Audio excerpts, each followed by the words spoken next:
저는 직장 생활을 회계법인에서 시작을 했고요. 그래서 삼일회계법인에서 이제 뭐 미츠나 펀드 이런 자문을 하다가 기회가 돼서 이제 자산운용부에 넘어오게 됐고요. 마스터에는 2012년에 합류를 해서 현재 한 12년 차 근무를 하고 있습니다. 그래서 마스터에서 주로 저는 이제 오피스 위주로 많이 진행을 했었고요. 프로젝트 한뭐 70%에서 80% 정도가 전체 오피스로 좀 구성이 되어 있습니다. 제가 이제 성수동을 아마 여기 지금 우등사에 계신 분들 많이 계신 걸로 알고 있는데, 성수동을 처음 봤을 때 아마 다 지산으로 검토를 하셨을 거예요. 아마 2010년대 초부터 많은 땅을 보셨을 것 같고, 이게 그때만 해도 아마 제 기억에 분양가 평당 1000 이하로 아마 많이 검토를 하셨을 것 같고, 그때는 딱히 대안이 있는 지역은 아니었습니다. 이제 통상적인 저희가 보는 오피스 권역에 해당되지 않았기 때문에 그때 지산 상품을 많이 봤었고요. 제가 본격적으로 성수동에 좀 관심을 갖고 보게 된 계기는 제가 한 프로젝트도 아니고 이제 대림에서 진행한 빅타워 포레스트를 보면서 처음에 관심을 갖게 됐습니다. 제가 알기로는 이제 여기 대림 계신 분들, 대림에서 오신 분들도 계실 텐데 아마 그 프로젝트가 대림에서는 처음에 좀 이슈 사업장이었던 걸 저는 알고 있어요. 그래서 이 성수동이라는 지역에 오피스 공급을 했을 때 과연 수요가 있을 거냐에 대한 우려가 많았고, 최초에 뭐 준공 직전에 선매각을 진행할 때도 이게 과연 다 될까 모두가 의구심이 있었지만 이제 실제로 준공 전에 100% 임대가 차면서 이제 성수동에 대한 전략을 한번 보여주고, 저희도 이제 그 시점을 기점으로 본격적으로 성수동을 스터디하기 시작했습니다. 이 장표는 제가 2020년 말에 처음 만든 장표입니다. 이때만 해도 아까 말씀드린 이제 SM, 소카, 현대글로비스가 들어간 빅타워 포레스트만 있는 상황이었고요. 그 성수동에는 사실 이때는 본격적으로 공급된 오피스가 없었습니다. 그래서 제가 이제 첫 번째 했던 프로젝트가 무신사가 현재 본사로 사용하고 있는 무신사 캠퍼스 N1이라는 부지인데요. 그 부지를 처음 검토를 할 때 첫 번째 제일 이슈가 뭐였냐면 임대료를 어떻게 타겟팅할 것인가, 2번 성수동의 메인 모형은 어디가 될까, 그 다음에 3번 어떻게 발전을 할까, 이 고민을 많이 했었고요. 그 당시에 제가 가장 많이 들었던 질문이 성수동이 과연 오피스 원형이 맞냐라는 질문이 가장 많았습니다. 근데 이게 막상 반박을 하려고 했을 때 저희 운용사가 접근하는 이 오피스들이 거의 전무했기 때문에 데이터가 없었습니다. 그래서 이걸 어떻게 처음에 투자자들을 설득을 할까라는 고민을 많이 했었고, 저희가 첫 번째로 봤던 게 이제 지산에 대한 물량을 분석을 했었고, 그 다음에 성수동에 있는 성수역, 뚝섬역, 그다음에 서울숲역 이 세 개 역에 대한 이동인구, 출퇴근시간 이동인구를 확인했었는데, 그때 저희가 확인했을 때 물론 벌써 한 4년 전, 5년 전 데이터겠죠. 그 당시에 이미 신사역보다 그 출퇴근 시간대 더 많은 이동인구가 있더라고요. 그래서 여기는 우리 기관 투자자들이 본격적으로 보지는 않았지만 이미 형성된 오피스 권역이라는 판단을 했었고, 그래서 이제 처음에 이제 스터디를 할 때 성수동이 어떻게 발전을 했냐 이런 데이터가 그 당시에는 거의 없었습니다. 그리고 이런 자문을 해준 컨설팅 업체도 많이 없었고요. 그래서 창피하지만 이 데이터는 저희가 유튜브를 보면서 만들었습니다. 그래서 유튜브에 몇몇 이제 유명하신 분들이 성수동을 소개하는 거 저희가 일목요연하게 좀 정리를 했었고요. 그래서 20년 말에 처음 만들면서 22년까지, 23년 현재까지도 이 데이터를 활용하고 있습니다. 그래서 뭐 여기서 저의 PT를 들어보신 분들은 아마 이 장표를 많이 보셨을 거라 좀 생각이 들고요. 그래서 그 유튜브에 제일 처음 했던 얘기가 뭐냐면 성수동이 어떻게 발전을 했냐. 2005년에 처음으로 서울숲이 조성이 됩니다. 서울숲이 조성이 되고, 아틀리에 거리는 가보시면 대부분 단독주택을 리모델링한 아까 개인 위주의 상권인데서 그 서울숲에서 나오는 유동인구를 흡수하는 전형적인 골목 상권, 연남동 느낌의 골목 상권을 보시면 될 것 같고요. 근데 저도 2011년까지, 그러니까 이 시점까지는 이 지역에 대해서 잘 알고 있었는데 이 지역은 잘 몰랐습니다. 그래서 좀 스터디를 해보니까 이런 상권이나 오피스들이 동진을 하고 있다는 생각을 했었고, 그 다음에 가장 큰 문제가 뭐였냐면 저희의 가장 큰 고민은 뭐였냐면 과연 북쪽이 오피스 권역이 될 것인가 남쪽이 오피스 권역이 될 것인가 고민을 많이 했습니다. 실제. 그래서 그 당시에 저희 경쟁업계에서 제일 먼저 들어왔던 데가 이티스였고요. 이티스 자산운용이 성수역 2번 남쪽에 이름이 뭐죠? 팩토리얼. 팩토리얼을 땅을 사서 착공을 안 하고 있었습니다. 저도 그 이유는 좀 궁금한데 상당 기간 착공을 안 하고 있었고요. 그 다음에 이제 다른 이제 본격적으로 공급된 오피스는 없었고, 그 다음에 도이치모터스나 그 다음에 이제 다른 운용사 본사로 쓰고 있는 그 회사 이름 생각 안 나고 클리오사 몇 개만 좀 상징적인 것만 있는 상황이었고, 그래서 그 저희가 보통 이제 다음이나 네이버에서 지도를 보면 위성으로 먼저 보시잖아요. 위성으로 본 다음에 이제 전체 땅의 용도를 볼 수 있는 걸 딱 봤더니 저희가 그때 주목했던 거는 동북 쪽이 성수역 기준으로 동북 쪽이 대지 면적이 큰 땅들이 많이 있더라고요. 그래서 그때 판단으로는 이제 동북 쪽에 본격적으로 오피스가 될 거다라는 생각을 했었고, 그 다음에 이 라인은 뭐 많이 보셨겠지만 연무장 라인입니다. 연무장 라인이기 때문에 아까 대지 평당 2.5억이고 제가 처음 봤을 때 이미 1억 중반이었고, 그래서 오피스로 개발하기에는 사업 수지가 안 나오는, 그 다음에 실질 합쳐지는 그 노력이 많이 들어가기 때문에 여기는 현실적으로 오피스가 들어갈 수 없다. 그러면 결국은 동북쪽 라인하고 결국은 이 이마트 라인에 오피스가 본격적으로 생길 거다라는 생각을 했었고요. 그 이후에 이제 크래프톤이 이마트 분리를 해서 이제 뭐 상당히 큰 오피스를 이제 지금 개발 중에 있고, 그래서 실제로 지금 이제 보면은 어떻게 되고 있냐고 설명을 드리고 하겠습니다. 이게 이제 저희가 좀 상징적인 운용사 자산 위주로 좀 정리를 해봤고요. 그래서 이제 성수역 2번 출구 동북쪽 방향으로 실제로 여기가 성수 IT 유통 산업지구로 지정이 되어 있습니다. 저게 지정을 했다는 얘기는 저기를 그 IT와 유통 산업을 집중적으로 유치하겠다는 아마 성동구청의 전략에 반영된 도시계획이 아닐까 생각을 하고요. 그래서 이제 저희가 생각한 실제로 동북 쪽에 많이 생기고 있는 모습을 지금 보실 수 있고요. 일단은 이 라인들이 이제 좀 큰 땅들이 많이 위치를 하고 있고, 이제 제가 첫 번째로 했던 딜이 이제 무신사 캠퍼스. 아까 이 자산은 MDM이 이제 PFB로 개발하고 있었고, 저희가 이제 20년 말에 저 자산을 매각한다는 소식을 접하고 21년 초에 이제 아마 세네 군데 경쟁 입찰을 해서 저희가 우협이 돼서 21년 5월경에 선매입을 한 자산입니다. 그래서 지금까지 쭉 말씀드렸던 많은 질문들을 투자자분들이 실제 하셨고요. 그래서 이제 저희가 성수에 좀 관심을 갖게 됐고, 무신사 캠퍼스를 저희가 21년에 5월에 선매매 계약을 하고, 이제 아까 말씀드린 임대료에 대한 고민을 많이 했습니다. 아까 말씀드린 디타워 포레스트 같은 경우가 대부분의 임차인이 이제 저희가 이펙티브 에너시라는 표현을 많이 쓰는데, 전용평당 임차인이 부담한 임대료가 얼마냐라는 중요한데, 그 당시에 이제 그 디타워 포레스트가 한 20만 원에서 21만 원 정도 예상을 하고 아마 찍힌 시점입니다.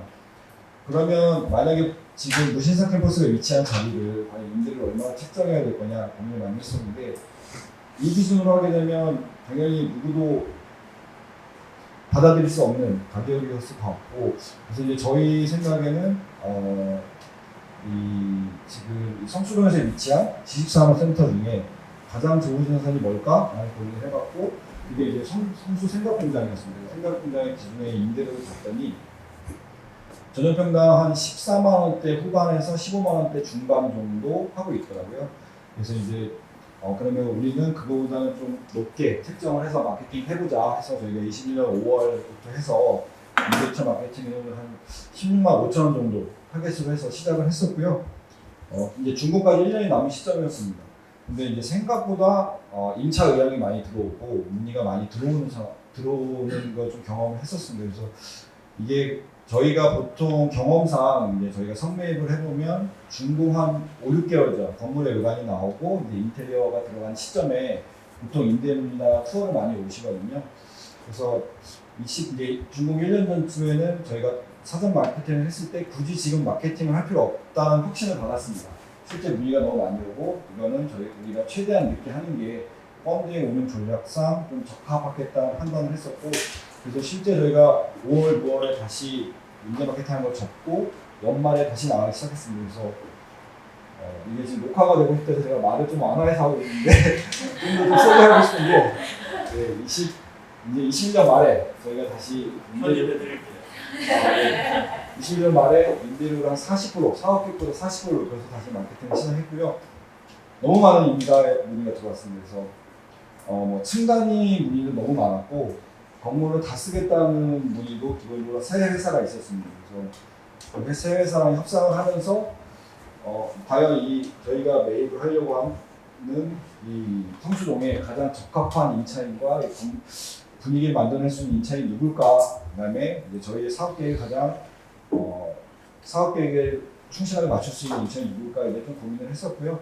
그래서 이제 무신사가 아무래도 성수동에서 성장한 회사고, 그다음에 이제 이 성수동의 분위기가 가장 어울린다는 판단을 해서 저희가 이제 무신사와 임대차 계약을 체결을 하게 됩니다. 그래서 저희가 2022년 5월에 이제 소유권 이전을 했는데요. 한 3월 전에 제가 임대차 계약을 체결했던 것 같습니다. 그래서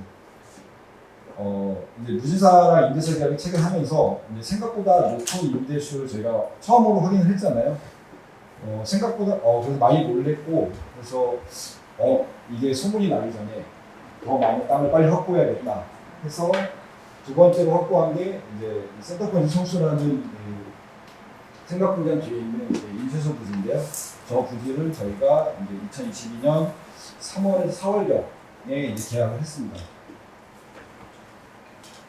근데 이제 저때 무슨 이벤트가 있었냐면요. 아까 김성종님이 설명해 주셨지만 디올 성수가 이게 2022년 초에 이제 소문이 파다하게 나고 실제 아마 외관이 나온 게 4월, 5월 정도 됐었을 것 같아요. 근데 이제 디올 성수에 대한 외관이 나오고 그게 인스타그램에 많이 노출이 되면서 실제 성수동의 땅값이 한번 확 오르는 그 이벤트가 있었습니다. 그래서 그때 땅값이 좀 영향을 받았고, 이제 두 번째는 이제 저희 주장인데 이제 무신사 캠퍼스의 임대차가 찍히면서 이제 시장에 대한 임대료에 대한 기대치가 한번 검증이 된 거예요. 그러면서 이제 저희는 두 번째로 성수동의 땅값이 급등이 됐다라고 생각을 합니다. 그래서 이제 지금은 이제 뭐 PF 금리나 이런 금융시장 환경 때문에 좀 중고 원가들이 많이 올라가고 있지만 이 당시 IT진흥기구에서 1.8억 정도의 불이익을 하지 않는다는 전제에서 잔금을 바로 분피 시점에 낸다라고 했을 때 아마 원가가 대부분 3,500 언더 정도로 사업 계획을 하셔서 시작한 회사들이 많이 있으실 거예요.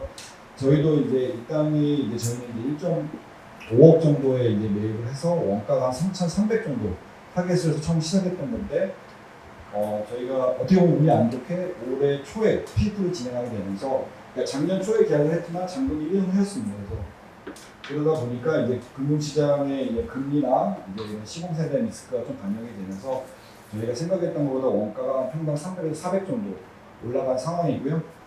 다행히 지금 모든 소재도 비슷하겠지만 실제 광화문이나 그러니까 도심이나 강남이나 여의도나 임대료가 많이 좀 급등을 하고 있는 상황이고, 지금 모든 권역이 동실이 지금 없는 상황이잖아요.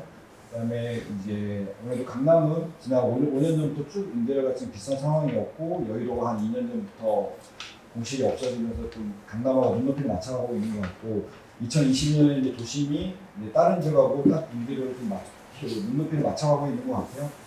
그래서 저희가 성수도 처음 시작할 때는 이제 말씀드린 16만 5천 원 타겟을 했다가 실제 실현은 한 23만 원 정도 했고, 그다음에 이제 사업 계획은 지금 한 27, 28 정도에 세우면서 아마 대부분의 회사들이 지금 진행을 하고 계실 거예요. 근데 이제 지금 당장 준공되는 건물은 없지만 아마 룩스의 서울숲이 지금 최근에 준공이 됐고 여기는 인정 마케팅 하고 있을 텐데 아마 여기 가격이 제가 말씀드린 가격보다 더 높을 겁니다. 그래서 이제 성수 번역도 생각보다 빠르게 발전하고 있고, 단순히 지금 이제 그 동북 쪽에서 보면 이 라인이 길이 제일 넓습니다. 여기는 차가 실제로 교차로 다닐 수 있는 라인인데 이 라인만 해도 이제 혜성이라는 회사 잘 아실 겁니다. 혜성이라는 회사가 되게 큰 부지를 갖고 있고 미사 캠퍼스, 그다음에 청조월드라는 회사가 지금 여기도 개발하고 있고요. 그다음에 이제 제가 최근에 클로징한 딜이 이제 저희 1,000평짜리 땅에 이제 12,000평짜리 오피스를 짓고 있고, 그래서 이제 동북 쪽에서 이 라인이 이제 메인이 될 거다라고 기대를 하고 있고, 말씀드린 것처럼 이 남쪽에는 원부장길의 한계로 인해서 오피스는 그 남쪽으로 많이 남쪽으로 많이 갈 거고요. 이 더 밑은 이제 성수 전략정비 구역이기 때문에 오피스가 들어가기에는 지대나 이런 게 좀 한계가 있습니다. 그래서 이마트 라인으로 지금 실제 사진을 보면 이마트 라인에 집중적으로 공급이 되고 있잖아요. 근데 이제 성수동에 개발할 때 이제 가장 중요하게 보셔야 될 게 법정 주차 대수보다 거의 150%의 주차 대수를 확보를 해야 됩니다. 성수동이 워낙 주차 확보가 어렵기 때문에. 그래서 단순히 평당 3,500이다, 평당 3,000이다라고 판단을 하면 안 되고 실제 성수동을 자주식으로 주차를 다 뽑아오면 전용률이 40% 초반까지밖에 안 나올 거예요. 그러면 그게 이제 강남에 있는 건물 3,500과 성수동에 있는 건물 3,500은 동일한 가치일 수가 없는 겁니다. 그래서 실제 개발을 할 때 이제 그런 걸 좀 관심 있게 보셔야 되고요. 그다음에 이제 남쪽 땅들은 보시면 대부분 땅 모양이 좀 이쁘지 않습니다. 아무래도 이제 빌라 위주로 이미 공급이 된 자산들을 통으로 매입해서 이제 개발하다 보니까 땅이 정방향이 안 나오는 케이스가 거의 대부분입니다. 그래서 이제 저런 케이스들은 이제 주차장이나 이런 것들을 한 3분의 1 정도를 기계식을 섞어야만 전용률 50% 확보할 수 있는 부지가 거의 대부분이고요. 그래서 이제 저희도 동구 쪽에서 해보면 땅이 1000평 이상이 돼야지 자주식으로 법정수달 150% 확보하면서 전용률 한 50% 확보할 수 있는 그런 부지들이 지금 1000평 정도 돼야지 그렇게 좀 건물이 설계가 나오고요. 그래서 이제 1000평 이하의 땅들은 그게 현실적으로 어렵다. 그래서 일부 기계식을 섞어야 되는 문제가 있습니다. 그래서 저희가 이제 개발하고 있는 일건도 지금 부지가 1000평이고 주차 대수가 이제 300대가 넘는데요. 도심에서 주차 대수가 300대가 넘으면 거의 3만 평 가까운 건물이 돼야 됩니다. 그래서 그만큼 성수동에서는 지금 주차에 대한 이런 좀 대수에 대한 요구를 많이 하고 있는 상황이기 때문에 개발할 때 이제 그런 걸 좀 관심을 두고 보셔야 됩니다.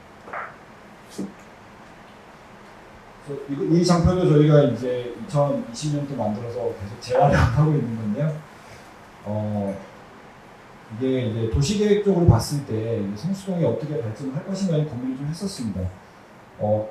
정말 우연히도 이제 저희가 테헤란역을 중심으로 한 상업지의 면적을 뽑아봤고, 그다음에 이제 성수역 뚝섬역을 기준으로 한 중공업 지역의 전체 면적을 뽑아봤더니 대지 면적이 50만 평, 60만 평으로 거의 비슷합니다.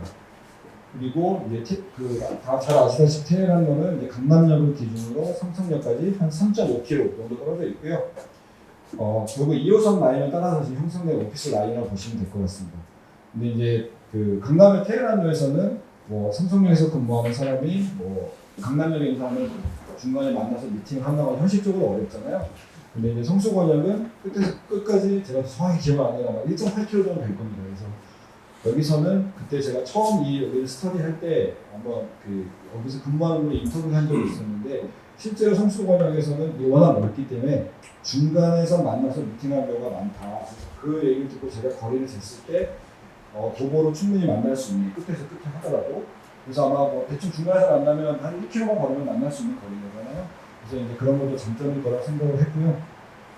실제로 이제 많이 직접화가 돼서 지금 개발이 되고 있고 지금은 눈에 안 띄지만 아마 3년 후 정도 시점, 그러니까 지금 대부분 이제 착공에 들어가는 자산들이 대부분입니다. 여러 운용사가 지금 진행을 하고 있지만 이제 지금 착공하면 이제 빠르면 뭐 2년 반, 이제 3년 정도 걸릴 거잖아요. 그래서 3년 후부터는 아까 우리 김성준님이 말씀하신 것처럼 본격적으로 오피스 인구들이 이제 늘어날 거고 그 낙수 효과로 이제 저희가 통상적으로 생각하는 리테일 말고 이제 오피스 아케이드에 해당하는 그런 것들이 많이 발전할 거라고 기대를 하고 있습니다. 그래서 성수권역이 참 독특하게 발전을 하고 있다고 개인적으로 생각을 하고 있고 이제 첫 번째 이제 저희가 오피스 때문에 는 거고 두 번째 리테일이고 세 번째는 고급주거다 이렇게 좀 표현을 해놨는데요. 이제 고급주거 어떤 것들이 잘 아시잖아요. 그다음에 이제 성수 전략정비구역 1, 2, 3, 4까지 하면은 아마 이제 저희가 한 단어로 표현하면 강북의 첨단동이 될 거다라고 좀 생각을 하고 있고요. 리테일 잘 설명해 주셨고 이제 그 성수동도 보면은 이제 한 몇 년 전만 해도 대부분 성수에서 시작을 해서 회사가 성장을 했을 때 다음으로 옮겨갈 수 있는 사이트가 거의 없었습니다. 그러니까 지식산업센터는 바다 면적은 크지만 사실 대부분의 소유주가 쪼개져 있기 때문에 내 회사가 성장을 했을 때 갈 만한 위치가 없기 때문에 결국은 도심이나 강남으로 빠져야 되는 상황이 있었거든요. 저는 무신사도 마찬가지라고 생각하고요. 근데 이제 그런 수요를 이제 저희 같은 자산운용사들이 지금 공급을 하면서 이제 대체할 거라고 생각을 하고 뭐 사실 이미 많은 회사들이 성수동에 이미 들어와 있고 단순히 길을 걷다 보셔도 제가 한번 센 적이 있는데 한 20개 그 연예기획사들이 보여요.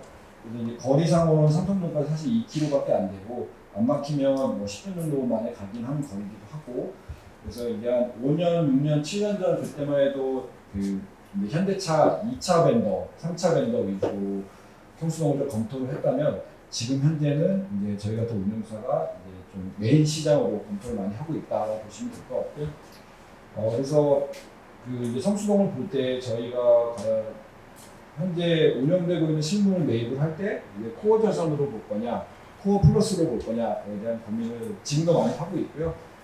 아직은 코어 플러스로 봐야겠지만 한 2, 3년 후에는 저는 다른 번역하고 비슷하게 코어 자산을 충분히 볼 수 있지 않을까 생각합니다.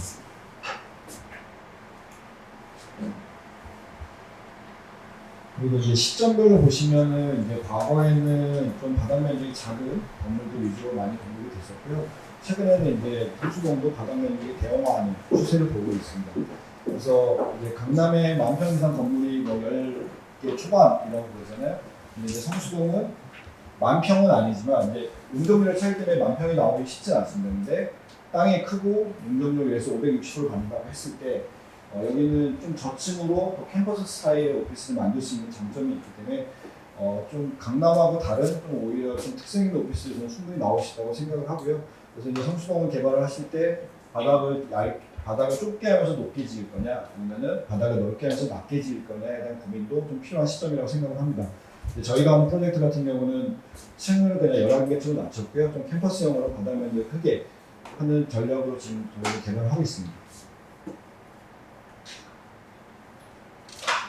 이건 전문님이 설명을 잘 해주셨기 때문에 넘어가도록 하고요.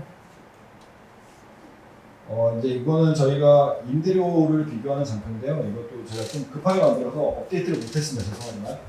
근데 이제 단순히 좀 비교를 해보면은 이제 그 GBD에 위치한 프라임 자산들은 아마 인테리어 지금 상당히 높은 거 아실 겁니다.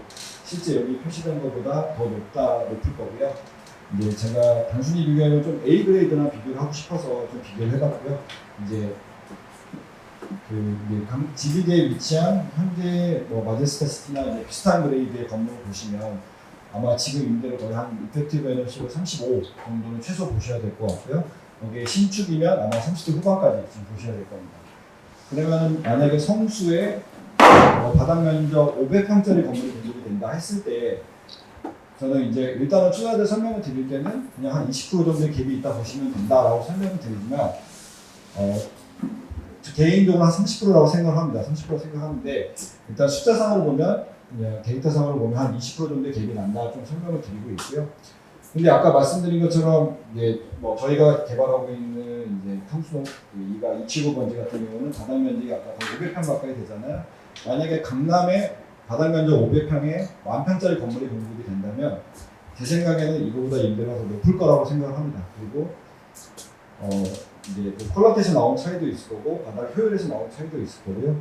그래서 실제로 성수동에 있는 거는 자산들이 좀 큰 게 많기 때문에 만약에 이게 실제로 저는 준공이 된다면 이거보다 충분히 높은 임대료를 받을 수 있다 생각을 하지만 제가 항상 성수동을 일해보면 이 투자자분들이 인식하는 성수동과 저희 운용사 아니면은 이렇게 리테일러들이 하는 성수동은 시차가 있습니다.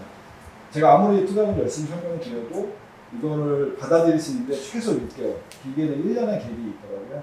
그래서 아직은 조금 어려운 시장이지만 이제 뭐 2, 3년 지나면 그다음에 이제 저희가 항상 회전율이라고 하잖아요. 결국은 어떤 회사가 팔고 어떤 회사가 사는 이 회전이 나오기 시작하면은 이제 거래사에 반복되고 그걸 받아들이고 오늘 이제 충분히 좀 매력적인 시장으로 성장을 할 거라고 기대를 하고 있습니다. 저 한번 설명 다 드렸고요. 한번 궁금한 거 있으면 설명 드리도록 하겠습니다.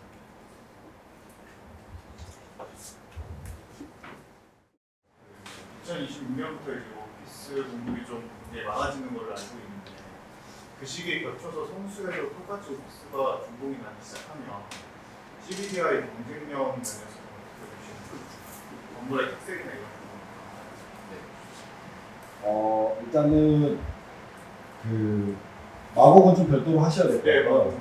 네, 그러면 아마 28년, 29년까지 공급이 거의 없을 겁니다. 네, 그러면은 이제 28년, 29년 가면은 서소문역에 한 10만 평 이상 들어올 거고요. 그다음에 을지로 3가 근방으로 해서 또 10만 평 이상 들어올 것으로 예상을 하고 있고요. 네, 저도 그런 질문을 사실 많이 받는데 저는 그건 시장으로 설명드릴 수밖에 없을 것 같아요. 그러니까 이제 제가 판교에서 딜을 한번 했을 때 제가 어떤 자산을 매입하는 시점에 11만 평이 공급되는 시장이었어요. 근데 실제로 판교가 제가 매입할 때 공실이 거의 없는 상황이었습니다. 그래서 신용화판이 공급이 되면 어떤 충격이 있을까? 상당히 저도 개인적으로 궁금했고 실제 공실이 그러니까 저희가 잔여 공실 5%라고 하지만 지금 3개 권역이 아마 거의 다 1% 전후로 좀 보셔야 되는 상황일 것 같고 그 당시에 신용화판 공급이 됐을 때 시장의 공실률이 올라가지 않더라고요. 그러니까 지금 공실률이 1%라는 얘기고 공급이 없다는 얘기는 제가 볼 때는 대기 수요가 충분히 있는 시장이라고 좀 생각이 되고요. 개인적으로는 2028년까지는 그 기조가 유지가 될 거라고 생각합니다. 그리고 뭐 계획된 것들이 다 원하는 시점에 공급될 수 있는 시장은 아니기 때문에 일부 좀 지연되는 것도 있을 거고요. 그래서 당분간 최소한 2년, 3년은 인대의 시장이 유지되지 않을까 생각하고 있습니다. 무신사 슈퍼스 임대하실 때 생각보다 임대 수요가 많았다 하셨잖아요.